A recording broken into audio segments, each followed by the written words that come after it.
Olá pessoal, vamos falar um pouco sobre os padrões elétricos, tá? E as convenções. Então, no sistema métrico internacional, a gente tem aqui as principais unidades fundamentais, tá? Que são grandezas físicas. Então a gente tem aqui a grandeza física, tá, de um lado, do outro lado a gente tem aqui as unidades fundamentais e aqui a gente tem o símbolo de cada um. Então, por exemplo, se a gente quiser medir uma corrente elétrica, né, que está aqui, a corrente elétrica é dada em ampere, tá? E o símbolo para ela é o A maiúsculo, certo? Então, para a eletricidade, existe essa quantidade de grandezas, todas que estão aqui abaixo, ó. Tem essas grandezas com suas respectivas unidades e com seus respectivos símbolos. A gente não precisa memorizar todos eles, mas alguns a gente já comentou, né, que é energia, tá? Potência, carga elétrica, resistência, frequência, potencial elétrico, que é a mesma coisa de tensão, tá? Ou força eletromotriz.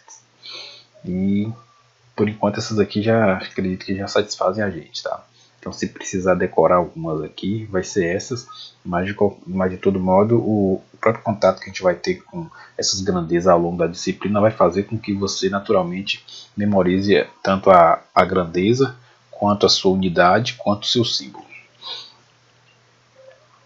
Prefixos métricos. Então, sobre aquelas grandezas e outras que a gente pode encontrar por aí, existem algumas formas de a gente expressar essas grandezas. Por exemplo, a gente pegar a grandeza massa. Então, se a massa for dada em grama, e eu tiver, por exemplo, 1000 gramas de alguma coisa, tá? Seja de feijão, de arroz, de o que for, a gente vai ter o quê? Que eu posso expressar, em vez de expressar essa quantidade de algarismos aqui, 1,0000 e grama, eu posso simplesmente abreviar aqui e escrever dessa forma, 1 kg, tá? Sendo que esse K, essa letra K aqui de quilo, ele está subtendendo o quê? Está subtendendo aqui esses 3 zeros, ó. Ou seja, é uma forma da gente compactar essa informação. Você pode falar, mas aqui escrever 1000 ou escrever 1K, para mim o trabalho é o mesmo. Mas tem situações que vai ser mais difícil que isso, tá? Então, às vezes você tem muitos zeros aí e aí você quer abreviar isso. Por exemplo, se você pegar um celular, tá? Imagine que seu celular tem 32, tá? Pegar aqui 1000, milhões. Então 32, a gente tiver aqui, ó, 32 bilhões, tá? 1000, milhões, bilhões, tá? De bytes. Byte é a unidade de armazenamento em computadores, tá? Ou celular, qualquer dispositivo eletrônico aí, no microprocessado. Então pensa aí, se você dizer isso, ó, eu escrever 32 bilhões de bytes, ou então escrever esse número 32 e acrescentar 9 zeros. Então a gente pode subtender essa escrita dessa quantidade de zeros aqui, trocando por uma simples letra, tá? Que vai ser aqui, eu vou repetir o 32, no lugar desses 9 zeros ali eu vou colocar quilo, mega, giga, tá? E aqui eu vou repetir esse B de novo, gigabytes. Ou seja, se o seu celular tem 32 gigabytes de espaço lá para armazenamento, e memória para armazenamento, etc. Você instalar seus programas, guardar seus arquivos, significa justamente isso aqui, ó, que ele tem esses 32 bilhões de bytes. Sendo que byte é a unidade. Ou seja, em vez de escrever isso como está em cima, tá? É bem mais rápido e prático a gente escrever e falar também, ler, né? Esse de baixo aqui, ó. Então a intenção é essa. Qual a intenção dos prefixos métricos? A intenção é compactar a informação. Que é o seguinte, por exemplo, eu tenho 0,005 litros. Então a gente não vai ficar falando 0,000 litros, que se alguém ouvir essa informação e for anotar, ela é capaz de se perder aí no meio dos zeros. Então a gente faz o que? A gente vai escrever isso aqui como 5 mililitros, tá? Vou colocar um Mzinho minúsculo aqui para poder subtender esses zeros aqui, tá? Ou, por exemplo, se tivesse uma corrente de 0,000007 amperes. Olha o tanto de zero que tem aí, né? 0,7, né? 007. James Bond lá. Então a gente vai fazer o que? A gente vai trocar esse monte de zeros aqui por esse micro. E aí vamos entender agora como é que é a regra disso aí. Então os prefixos métricos, a gente vai ter de um lado, a gente vai ter os múltiplos, tá? múltiplos, e do outro lado a gente vai ter os submúltiplos, seriam esses três menores, esses três aqui, ó.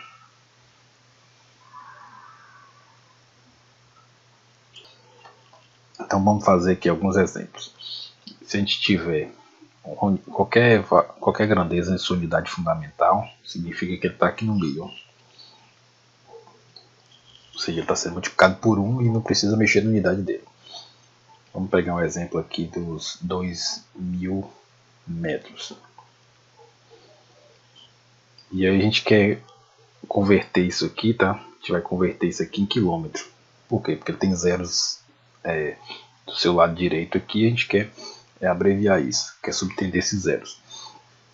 Então a gente vê aqui, ó, a vírgula naturalmente ela está onde? Ela se encontra aqui, ó, qualquer número. Então a gente pensa isso, eu vou contar quantas vezes? Vou contar 1, 2, 3 vezes, a vírgula vai ir para essa posição. Se a vírgula está nessa posição agora, e quem é que conta 3 vezes aqui, ó? Quem é que tem 3 zeros aí, ó? Ou 3? É como se a vírgula tivesse aqui, nasce 1, 2, 3 também. Então vai ser justamente o quilo. Então eu posso escrever isso da seguinte forma, posso escrever 2, né, o vírgula 0, não precisa expressar, né, mas eu vou colocar aqui quilo e colocar a grandeza ali metro, quilômetro, que é a mesma coisa de 2 km. É uma possibilidade.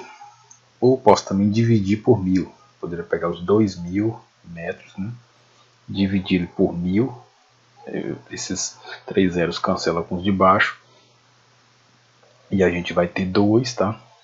Vai sobrar 2 o resultado dessa conta. E aí a gente coloca o quilo no lugar do 1000 lá que a gente dividiu. E aqui eu repito a unidade, que é metro. 2 km. Então você pode pensar de qualquer estratégia aí, semelhante a isso. Então a ideia é mais ou menos essa. Isso aqui é para os múltiplos. Vamos para os submúltiplos. O submúltiplo, vamos pensar aqui que a gente tem a corrente de 0,003 amperes. Então se você olhar esse número aqui, ele é muito parecido com esse número aqui, ó. Se eu quiser usar a estratégia do dividir, eu posso dividir isso aqui, ó, dividido por 0,001, ele vai dividir certinho, tá? E vai sobrar 3 em cima. Só que como eu dividi por esse número aqui, eu vou utilizar o mzinho, tá? Mili. E aí eu vou botar agora a unidade de corrente, que é amperes. Ou seja, aquele número que estava ali antes, 0,003 amperes, equivale a 3 miliamperes. Ou você pode contar as vírgulas também. Então vai escrever 0,003 amperes. Se você for contar que você vai andar 1, 2, 3 casas, tá? Se você observar aqui também desloca 3 casas. 1, 2, 3 casas para ele chegar na... Então a gente vai escrever também, já que andou 3, já que esse aqui andou 3, você pode escrever ele como mili. Vai ficar 3 miliamperes. Então aqui tem alguns exemplos. Um resistor tem escrito nele lá, né, 10 mega ohms. Quantos ohms tem esse resistor? Então você vai ter que fazer o que? Você tem que converter esse mega aqui para a quantidade de zeros aí equivalente a essa tabela. Então você olha aqui no mega, tá? Mega. E vai escrever, no lugar do mega, você vai escrever, vai multiplicar aquele número lá por esse valor aqui, ó, que é 1 milhão, né? Então a gente tem que uma estação geradora de energia elétrica tem a capacidade de fornecer 500.000 watts. Qual a sua capacidade em quilowatts? Ou seja, tem que ver lá esse quilo equivale a quanto, tá? Eu tenho que dividir esse número aqui por aquele valor para transformar em quilo. Então isso aí vocês façam como exercício. Então potência de 10, tá? Na maioria das vezes é interessante a gente escrever o número em potências de 10. Daqui a pouco a gente vai ver porquê. Então se a gente tiver números maiores do que 1, como por exemplo, sei lá, vou pegar aqueles 500.000 que a gente tinha antes lá, pegar 500.000, é um número maior do que 1. Se quer representar ele na forma de um número pequeno vezes uma potência de 10, então eu vou escrever ele aqui como um número qualquer, A vezes 10 elevado a um número B ali, ó. Então a gente tem que achar quem é esse A e achar quem é esse B. Então a gente vai deslocar a casa decimal. Então vamos pegar esse primeiro número da gente aqui, 500.000, a vírgula dele está.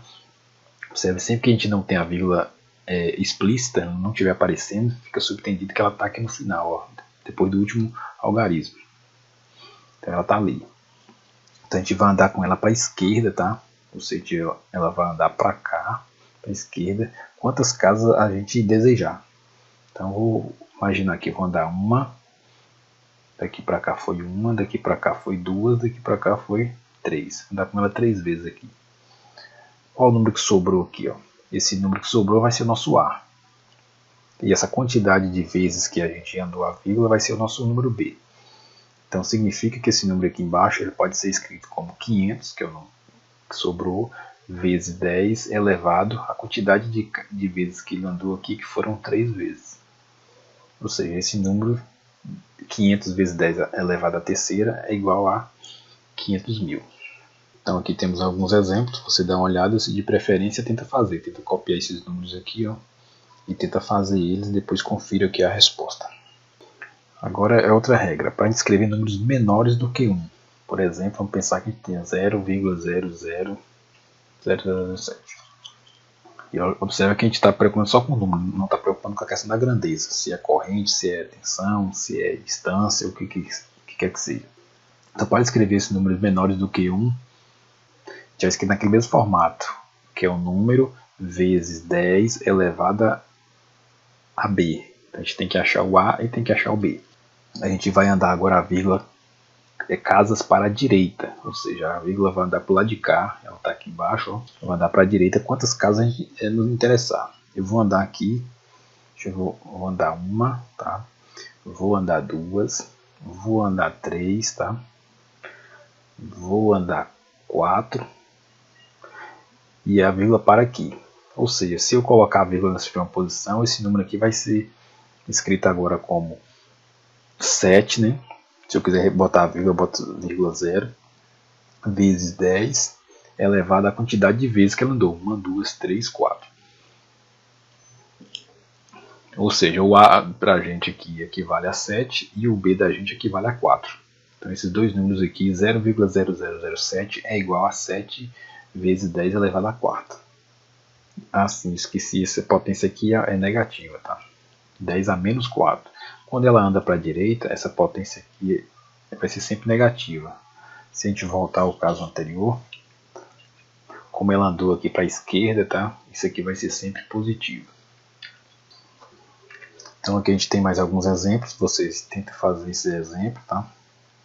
Depois você confere a resposta final. Prefixo métrico em potência de 10.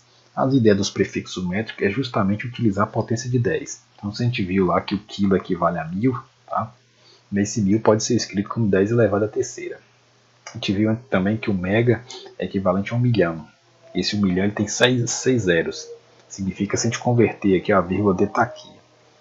Essa posição, se a gente andar 1, 2, 3, 4, 5, 6, esse número seria escrito como 1 vezes 10 elevado à sexta, que é a mesma coisa de 10 elevado à sexta. Ou seja, a gente pode relacionar agora os nossos prefixos métricos às potências de 10. Então giga seria o que? Seria 10 elevado a 9. Se você observar aqui entre os expoentes, vê que esse aqui o expoente é 3, do lado de cá já vira 6. E esse aqui já vira 9. Ou seja, está avançando aqui de 3 em 3. Como se a gente estivesse correndo a vírgula de 3 em 3 casas. Tá? Da mesma forma acontece desse lado aqui dos submúltiplos. Então a gente vai ter o milli, né? O milli vai ser 10 elevado a... Então a gente vai ter aqui que nosso 0,001 equivale a 10 a menos 3. Porque se a gente andar com essa vírgula 1, 2, 3 casas, a gente vai ter o número 1 vezes 10 elevado a menos 3. E 1 vezes qualquer coisa é qualquer coisa. Então, de forma semelhante, a gente vai ter que o micro vai ser escrito como 10 a menos 6 e o nano vai ser escrito como 10 a menos 9. E se a gente fizer aquela mesma analogia aqui, ó, aqui do milli para o micro a gente anda 3 casas, tá? Só que agora no sentido contrário, e do micro para o nano a gente anda mais 3 casas aqui, só que no sentido contrário. Então a gente está andando de 3 em 3 aí. Então esses aqui são os principais múltiplos e submúltiplos e suas respectivas potências de 10 que a gente vai trabalhar aí. Então a gente está vendo ali, tá, que o mesmo número ele pode ser escrito de diversas formas, tá? Em potência de 10 sem alterar o seu valor. Então aqui a gente tem um exemplo, tá? Vamos pegar qualquer um deles, vamos pegar esse do meio aqui, ó.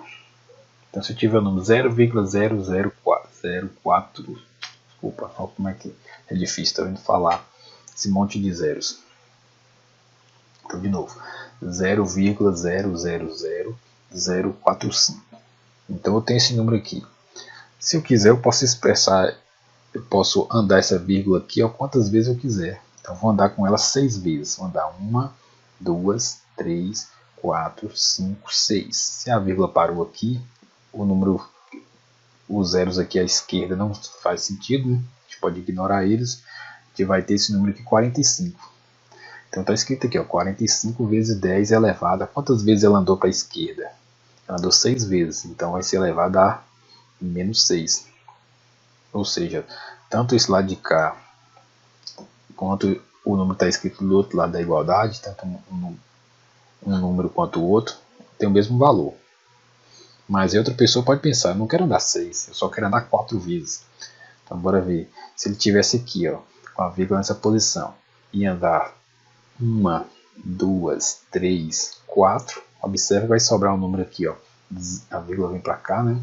Fica 0,45, então tá aqui 0,45 vezes 10 elevado a menos 4 também, porque ele andou para a esquerda 4 vezes. Esquerda não, desculpa, direita 4 vezes. Então a gente vai ter aqui esse número. Então esse novo número aqui, ó, que eu estou circulando ele tem o mesmo valor desse número de cá, ó. Então você pode perguntar, e em relação ao número de baixo, potência de 6, também tem o mesmo valor. Então esse mesmo número, esses 3 caixas que eu circulo aqui, é o mesmo número, só que escrito de forma diferente. E eu posso escrevê-lo aqui como potência de 10 elevado a menos 8, como potência de 10 elevado a menos 7, potência de 10 elevado a menos 5, e todas as situações é o mesmo número que está sendo expresso. O que mudou? Mudou a quantidade de vírgula que a pessoa escolheu andar aqui. Quem estiver resolvendo, digamos, essa conversão, resolveu andar mais ou menos vírgulas aí. Mas aí vem a questão, e então quantas vezes eu vou andar? Se tudo está certo, se tudo é o mesmo número. Então a gente vai ter uma regrinha para isso também. Então para facilitar a nossa escrita, aquele número que é escrito da forma A vezes 10 elevado a B, a gente vai sempre tentar colocar esse A aqui, ó, como um número dentro dessa faixa aqui, ó, 0,1 a 999. Por quê? Porque isso aqui é uma condição, tá? Que a gente vai buscar atender. E a outra condição que a gente vai atender é de que B, que é esse número aqui em cima, ele vai ser sempre múltiplo inteiro de 3. Ou seja, vai ser escrito na forma 3 vezes alguma coisa. Vamos dar um exemplo. Então se a gente tiver o número, esse número aqui, ó, a gente já trabalhou antes, 5.000. Primeira pergunta que vocês têm que fazer é onde é que está a vírgula dele. Tá? Então todo exercício vocês perguntem isso, onde é que está a vírgula. Então nesse caso aqui, como ela não está explícita, ela está no final aqui, ó. Então você vai andar aqui para a esquerda a quantidade de casas que você quiser, mas lembra que essa quiser aí na verdade agora vai estar preso aqui a essas duas condições. O número tem que estar entre 0,1 e 999 e a quantidade de casas que vai andar tem que ser múltipla inteira de 3, ou seja, eu vou andar de 3 em 3. Então vou seguir essa regra de baixo primeiro, eu vou andar de 3 em 3 e ver o que acontece. Eu posso andar 1, 2, 3, parar aqui, é uma possibilidade. E eu teria que número? Sobraria 500, escrever cá em cima, ó, 500 vezes 10, quantas vezes eu andei? Foi 3. Então, 500 vezes 10 elevado à terceira. Atende essas duas condições? Atende, pois 500 está entre 0,1 e 999. E esse 3 aqui é um múltiplo inteiro de 3, né, que é 3 vezes 1. Como se o n aqui fosse 1.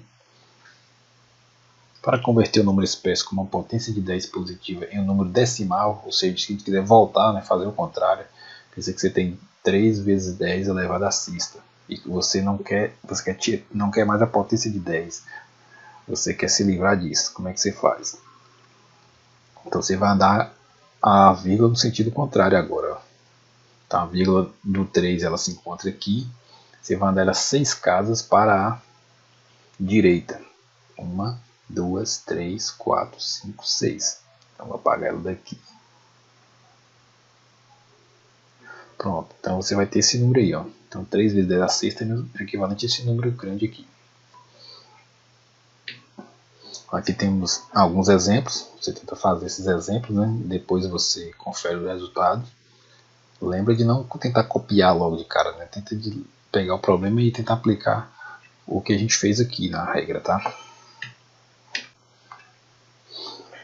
E se a gente tiver um número de potência de 10 escrito em potência negativa, por exemplo, tá aqui a 2,5 vezes 10 elevado a menos 2, por exemplo. Então você vai pegar a vírgula, tá? Vou pegar aqui 2,5, vai pegar essa vírgula que está aqui e vai andar 2 casas agora no sentido contrário àquela primeira conversão que a gente fez, né? Então nesse caso aqui a gente vai andar para a esquerda. Você vai andar com ela 2 casas, vai ficar 0,025. Então esse número aqui é igual a esse primeiro de cá. Esse outro aqui são 4 aí, tá? Tenta fazer primeiro, depois você confere a resposta. E agora multiplicar. Se a gente tiver dois números em potência de 10, como a gente faz para multiplicar eles? Então, se a gente tiver 2 vezes 10 elevado ao cubo vezes, sei lá, 5 vezes 10 ao quadrado, então a regra é bem fácil aqui, ó. Você vai pegar o coeficiente, tá? Que é esse número aqui, os coeficientes de cada número, e vai multiplicar eles. Então, se a gente multiplicar 2 vezes 5, né? 2 vezes 5, que vai dar 10, né? Vezes, vamos conservar aqui essa base, ó, 10, pois ela é a mesma para os dois números, e vamos somar os expoentes. O expoente ali vai ser 3 mais 2. No fundo aqui a gente vai ter esse número aqui que vai ser 10 vezes 10 elevado a 5. Ou seja, qual é a regra aqui? A regra é você multiplicar os coeficientes, manter a base e somar os expoentes. Essa é a regra, que é o que está escrito aqui em cima. Então aqui temos vários outros exemplos para vocês fazerem, né? Tenta copiar só o lado de cá e não esse lado aqui da esquerda, e ignorar o lado da direita. Depois você vem cá e só confere a resposta. Se a gente quiser dividir, para dividir a gente tem que lembrar que o número, se a gente tiver uma potência negativa, por exemplo 10 elevado a menos 3, isso aqui é a mesma coisa de 1 sobre 10 elevado à terceira. A gente tem que saber essa relação aqui, tá? E aí para dividir, vamos pegar aqui mesmo um exemplo.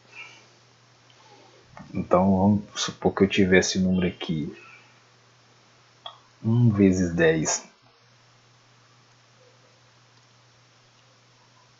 Vou colocar aqui ao quadrado, dividido por 2 vezes 10 elevado à terceira.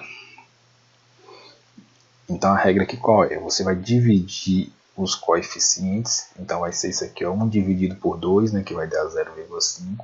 Vai conservar a base vezes 10, tá?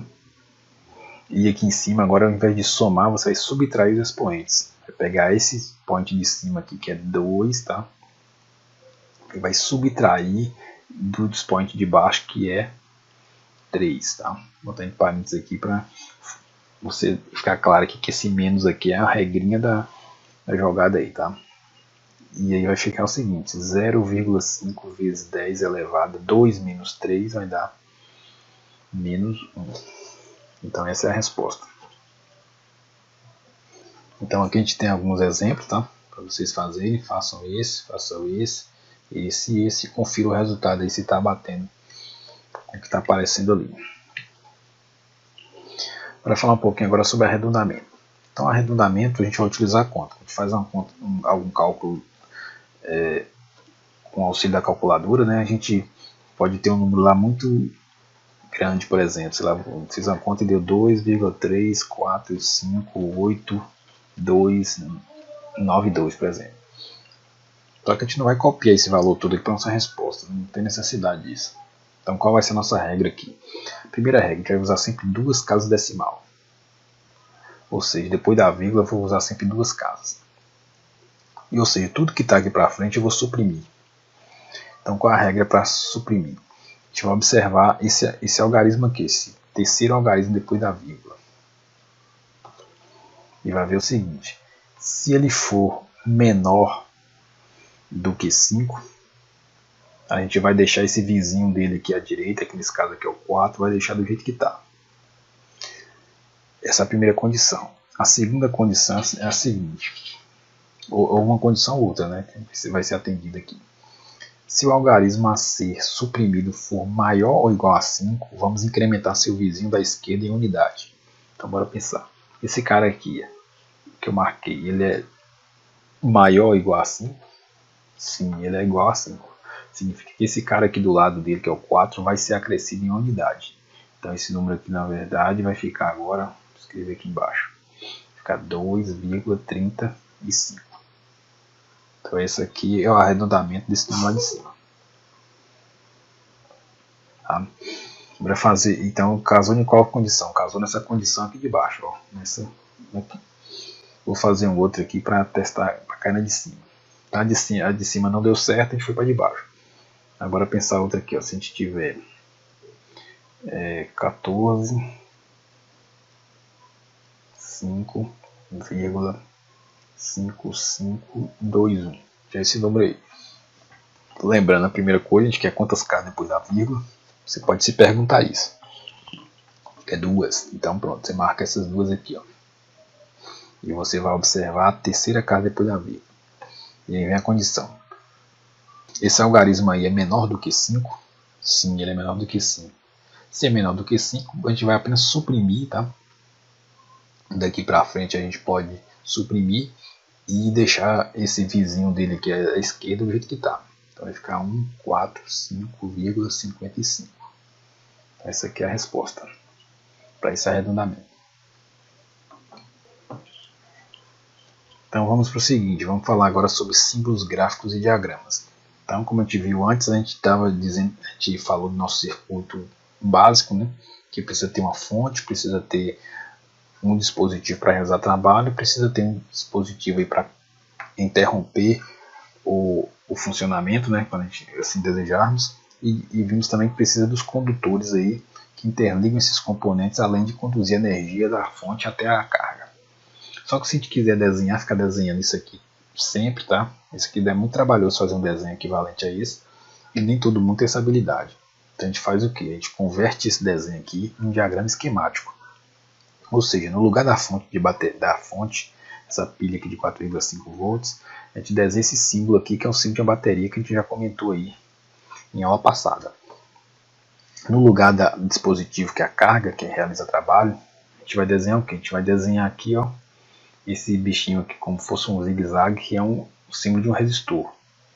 No lugar dele também, se você achar melhor, você pode desenhar uma caixinha assim, tá? Ficou torto aqui, mas imagina que aqui é reto. Pode desenhar aí uma caixinha meia comprida assim, tá? Para simbolizar aqui a resistência. No lugar do interruptor, a gente pode desenhar esse símbolo aqui, que isso aqui é uma chave, tá? Imagina que isso aqui, essa perninha do lado de cá, ela desce, tá? E fecha lá o contato, tá? Ou pode subir novamente e ficar nessa posição aberta, interrompendo ou permitindo o fechamento aqui do circuito. Lembra que a ideia do circuito, se estiver fechado, a gente vai ter aí corrente elétrica. E no lugar dos condutores, a gente faz o que? A gente faz essas linhas aqui, ó, ligando os componentes. Outra linha, essa outra linha e essa outra daqui de baixo. Isso aqui faz o papel dos condutores. Ou seja, isso aqui é um desenho mais simples, tá? Qualquer pessoa consegue desenhar, tá? Um pouquinho de esforço. Vocês conseguem desenhar, bem mais fácil de desenhar do que desenhar uma fonte, uma carga, uma lâmpada, né? E fazer dessa forma. Então, tente aprender a desenhar esses símbolos aqui e treine em fazer esse circuito, tá? Que vai ser bastante, a gente vai fazer isso aqui muito ao longo desse curso. Além desses símbolos aqui que a gente está vendo da lâmpada, da carga e da chave, existem muitos outros que a gente pode utilizar. Então, esses outros são apresentados nessa lista. É bom que vocês deem uma olhadinha, tá, com calma, pois em outras disciplinas e mesmo nessa aqui vocês vão conhecer alguns outros. A gente não vai ver tudo não precisa decorar isso não, mas com o tempo aí vocês vão ver esses símbolos.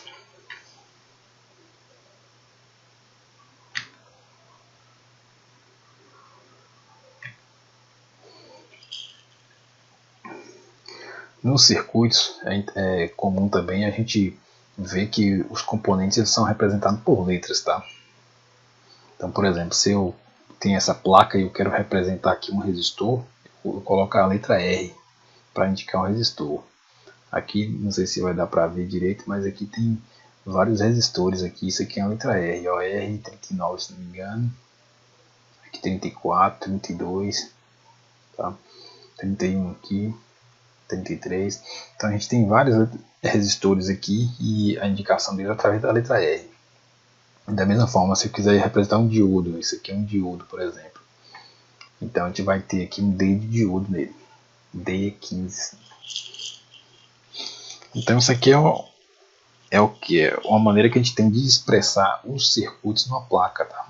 A princípio vocês não vão trabalhar com placa e nem vão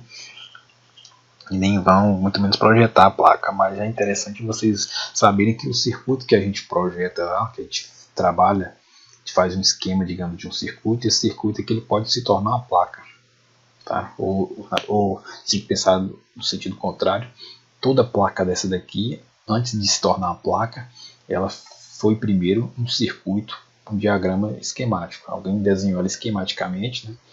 Observa que ela não é tão simples quanto esse nosso aqui, tem bem mais componentes lá. Mas primeiro fez um diagrama esquemático, entendeu o funcionamento do circuito, depois que tomou conhecimento desse funcionamento dele, eles implementaram uma placa de circuito impresso, que é isso aqui. E os símbolos, toda a mesma simbologia que a gente aprende aqui, ela é aplicada aqui também. Então aqui a gente tem um diagrama, um exemplo de um diagrama esquemático um pouco mais elaborado, tá? Esse aqui é um diagrama de um sinal de rádio, tá? De um rádio mesmo, né? Que tem uma antena aqui. Essa antena recebe o sinal, passa aqui por alguns estágios, tá? Amplificador, de filtragem, etc. Até sair aqui no fone de ouvido. Para um fone de ouvido. Aquele mesmo circuito ele pode ser representado de outra forma, tá? Além de diagrama esquemático, a gente pode representar ele por diagrama de blocos. Então a gente coloca aqui um bloco, cada bloco a gente indica a função que esse bloco faz e para onde é que ela está mandando esse sinal de saída dele, que é para o bloco seguinte, geralmente, né? E a gente tem aqui uma representação de diagrama de blocos. Às vezes a gente não quer detalhar como está aqui, ou dá muito trabalho, você quer apenas representar a ideia e aí você escreve com diagrama de blocos. Geralmente todo circuito a gente faz primeiro dessa forma, tá? Quando o circuito é um pouco mais complicado, para depois você detalhar colocando os componentes como está aqui. Outra forma que a gente tem de representar circuitos é o diagrama unifilar.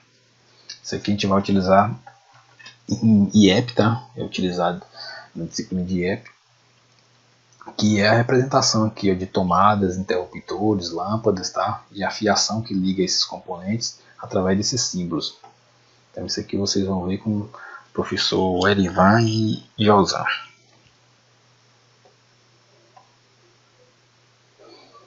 Outra possibilidade também é o diagrama multifilar, que vocês também veem com o professor Josan e Erivan.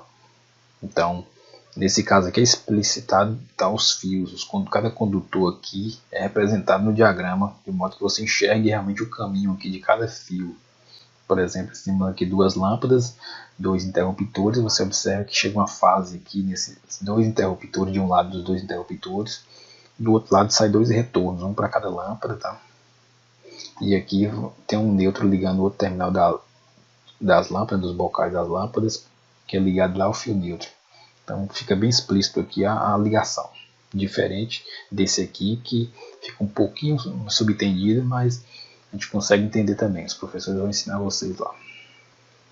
Esse aqui fica mais fácil, porém ele ocupa mais espaço, ele tem mais linhas aqui do que o de cá, ó. A gente pode ter também um misto, tá, de diagrama de bloco com diagrama multifilar, que seria equivalente a isso aqui, que é no painel de um carro, tá? Que a gente tem aqui uns blocos, tá? E além dos blocos, ele indica aqui os fios, a ligação de um fio para o outro, ó, como o fio vai, para onde esse fio vem.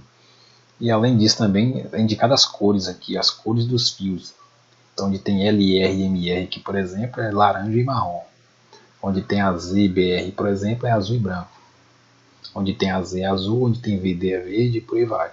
Ou seja, quem for fazer essa ligação, ele já vai procurar aqui já as cores dos fios para poder fazer suas ligações. Então isso aqui facilita os eletricistas automotivos.